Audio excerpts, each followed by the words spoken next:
Welcome back, guys. Today we're going to continue our NFL predictions with Week 9.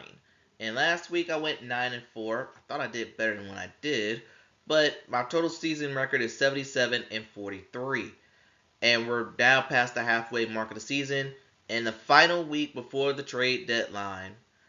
But before we get into our picks, a reminder that the New York Jets, Philadelphia Eagles, Cleveland Browns, and Tampa Bay Buccaneers all have bye weeks. And for the Philadelphia Eagles, their bye week couldn't have come at a better time as Saquon Barkley and A.J. Brown are both battling some sort of injuries. But let's jump right into Thursday Night Football with the Baltimore Ravens taking on the Miami Dolphins. Both teams are in positions that they really shouldn't be in, but here we are. For the Ravens, they got to win. Their first win since week 2, beating the Chicago Bears by 2 touchdowns. I got to give credit to the defense on that one. And Tyrell and Tyler Huntley, as he played pretty well. But the Dolphins, all I got to say for them is, where has this been all season? Not only did they beat the Atlanta Falcons on the road, they blew them out. Tua look like he's back to normal, and the Miami defense had a great game. Granted, when Michael Penix did not play that game, maybe that might have made an impact. Who knows?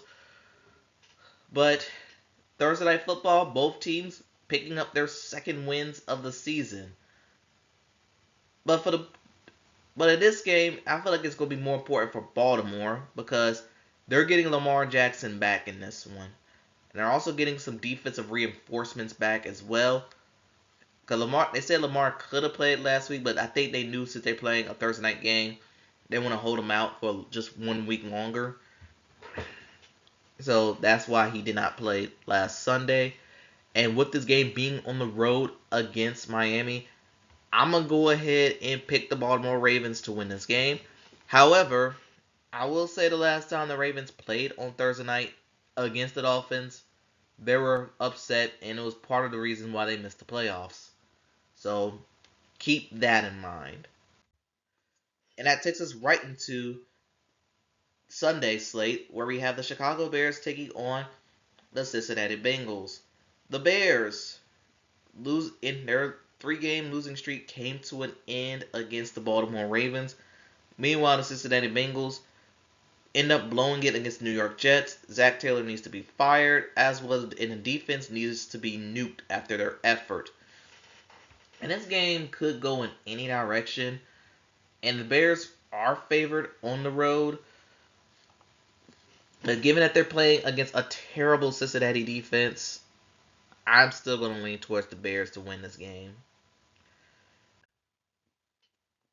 Following that, we have an NFC West battle between the Minnesota Vikings and the Detroit Lions. The Vikings, coming off a Thursday night loss to the Chargers, and not only that, they lost Carson Wentz for the season, and which means J.J. McCarthy, he's going to be back starting. This will be his first start since week 2. They'll be taking on the Detroit Lions coming off a bye week.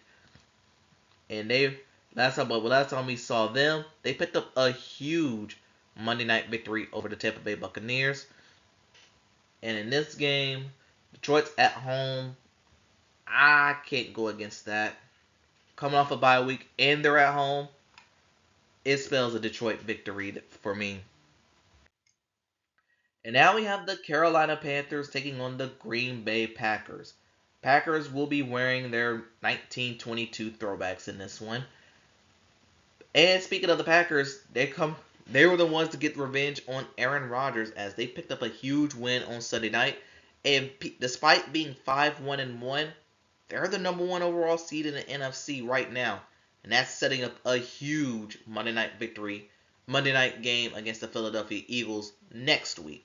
But we'll address that when we get there. They'll be taking on the Carolina Panthers, who are coming off a big blowout, quote-unquote, home loss to the Bills. Andy Dalton did not look good. He looked very uncomfortable. He turned the ball over at the worst possible time. And he made some bonehead decisions while the team was in scoring position. And I think Andy Dalton's probably going to start again this week as Bryce Young is healing up from that ankle injury. And with the Packers being pretty much the best team in the NFC, I'm gonna take them to win this game. And now we got the Los Angeles Chargers taking on the Tennessee Titans. Titans, less said about you the better. Chargers picking up a Thursday night victory over the Minnesota Vikings. And with them going on the road against the Titans for them is like a bye week. I don't know where the Titans' second victory is going to come from, looking at the remainder of the schedule. But it's rough sailing for this team. Really rough sailing. And now we have the Atlanta Falcons taking on the New England Patriots. The Falcons getting a blowout loss at home to the Miami Dolphins. And they did not have Michael Penix, Bijan Robinson. He couldn't get anything going on the ground. I think he had a fumble in that game as well. Taking on the New England Patriots, who are still in the lead in the AFC East for now. Winners of 4 straight. Drake May's playing well despite overcoming 5 Myles Garrett sacks.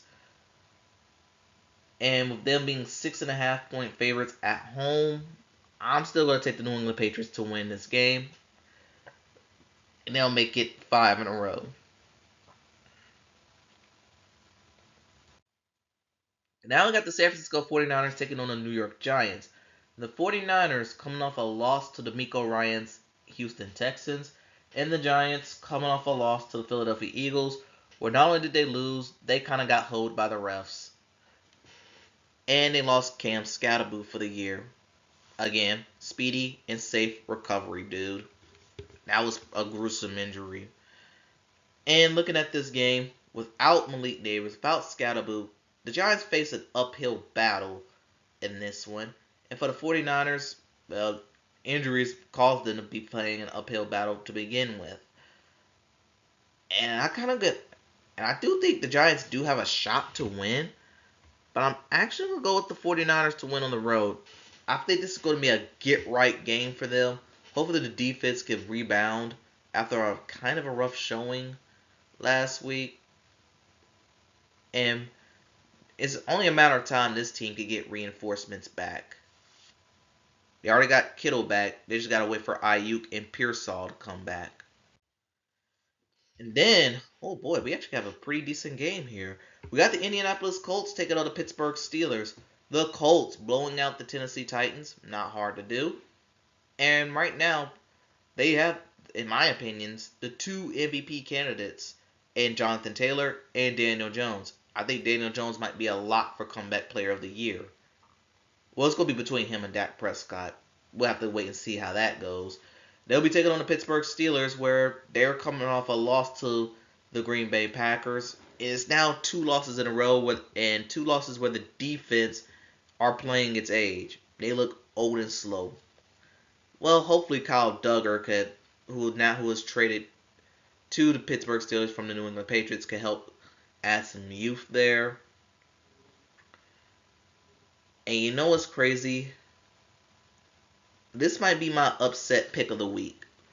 This will be the type of game where the Steelers will find a way to BS through a victory. You know, T.J. Watt, I think he's due for a dominant game. He hasn't been dominant all year this year. This is not. I feel like if the Steelers can force some turnovers and Boswell can make some kicks, I think the Steelers could, and they're at home, this could spell a Steeler upset. But if they don't win, losing the 3 straight, yikes. That's all I'm going to say. And now we got the Denver Broncos taking on the Houston Texans. The Broncos coming off 4-game winning streak over the Dallas Cowboys, and they made it look very easy. But when you're playing that defense, anything's easy. They'll be taking on the Houston Texans, who are coming off a big win over the 49ers. DeMeco Ryans over his former team. In this game, I'm not expecting a lot of scoring. I think both defenses will clamp down on each other. But I am going to go with the Texans because Their defense is legit good. And Bo Nix, yes, he had a good game last week, but but when he's playing against a good defense, he tends to struggle. So I'm gonna go with the Houston Texans to win. And then, oh boy, we got the Jacksonville Jaguars taking on the Las Vegas Raiders, and both teams are coming off of bye weeks, and but what they did last time we saw them, what they did was very forgettable. Jacksonville's coming off a blowout loss in London to the Los Angeles Rams, and the Raiders not only coming off against a blowout loss, but they got shut out against the Kansas City Chiefs last time we saw them. And this game, oh boy, this is gonna be a fun one, a game of the times. Even though Jacksonville's record is superior to the Raiders, and hope I don't even know what I'm gonna pick for. But I'll say this: if Jacksonville could get Devin Lloyd back, I'm gonna take Jacksonville and their defense to get it done over the Raiders. Raiders have proven to me that they're a turnover machine. And now the New Orleans Saints will be taking on the Los Angeles Rams. Saints coming off a loss to the Tampa Bay Buccaneers. And in this game, Tyler Shook will be starting at quarterback. And I felt like that was the plan for the Saints all along. Have Spencer Rattler start the first few games, and if things go either bad or if things go mediocre, they'll hand the reins to Shook at the halfway part. I think that was the plan all along. They'll be taking on a Rams team coming off a bye week, but they're coming off a blowout victory over the Jacksonville Jaguars. And with the Rams being favored as many points as they are, I think they have the largest spread this week. I'm taking the Rams to win. And then on Sunday Night Football, we have the Seattle Seahawks taking on the Washington Commanders. And yes, I know I'm using the controversial logo here, as Washington will be wearing LaShawn Taylor throwbacks. The Seahawks are coming off a bye week, and the Washington Commanders, they're coming off a loss to the Kansas City Chiefs, where that team is beginning to fall apart on the injury front. Yes, Terry McLaurin and Deebo Samuels, they came back. But Jaden Daniels, he looks like he's going to be out again this week. They played Mariota, who I felt like he didn't play that bad. Yes, he threw 3 interceptions. But before then, he was finding ways to move the ball. I am going to give him credit there. But with Washington falling apart on the injury front and Seattle coming off a bye week, I'm taking the Seahawks to win this game. And then on Monday Night Football, we have the Arizona Cardinals taking on the Dallas Cowboys. Cardinals coming off a bye week, but last time we saw them, they lost to the Green Bay Packers at the last second. All the Cardinals' losses have come within one score. Meanwhile, the Dallas Cowboys blown out by the Denver Broncos. What else is new? The defense is bad. Offense, okay, this week they did have a bad week. But, you know, the Cowboys, they're not going to win anything with that terrible defense. Y'all know this. Unless something drastic happens. So, looking at this game, normally the Cardinals, they'll always find a way to beat the Dallas Cowboys. I don't care what their record is, they usually find a way to do it. And with them coming off a bye week, Kyler Murray is coming back. All signs do point, there are some signs that point to a Cardinal victory on the road. However, I think being at home, Cowboys offense, I think could bounce back. I'm going to take Dallas to win this game. But I will not be surprised if the Cardinals get the win here. I will not be surprised. And that brings us to game of the week. And it's another rendition of Mahomes versus Josh Allen. For the Kansas City Chiefs, they're coming off a blowout win over the Washington Commanders. And now the Chiefs, they are back to normal. They're here to stay. And things are finally falling into place. They're getting healthy. They're playing They're playing good football on both sides of the ball. They'll be taking on Josh Allen, where he's coming off a blowout victory over the Carolina Panthers, and they made it look pretty easy. And knowing that that stadium was filled with Bills fans, that's alarming on the Carolina Panthers' part. But I digress. And we know whenever these two teams play, we get classics. And I've said it before, and I'll say it again. It's the modern day Brady Manning rivalry. And Bills, they've won, I think, the last three or the last four straight regular season games against the Kansas City Chiefs. But the Chiefs, they've won the last three. Well, they won the last four when it came to the playoffs. The Chiefs just know how to beat them when it counts. And with these two teams, but with the Chiefs being red hot as they are now, I gotta go with the Kansas City Chiefs to win on the road against Buffalo. But I do expect another classic duel. I expect this to be a fun game. I expect this to be one of the games, not only the games of the week, but the games of the year. And on that note, that concludes Week 9 predictions. Tell what you think in the comments below. Thanks for watching. Please, and I mean please, gamble safely. And I'll see you next time.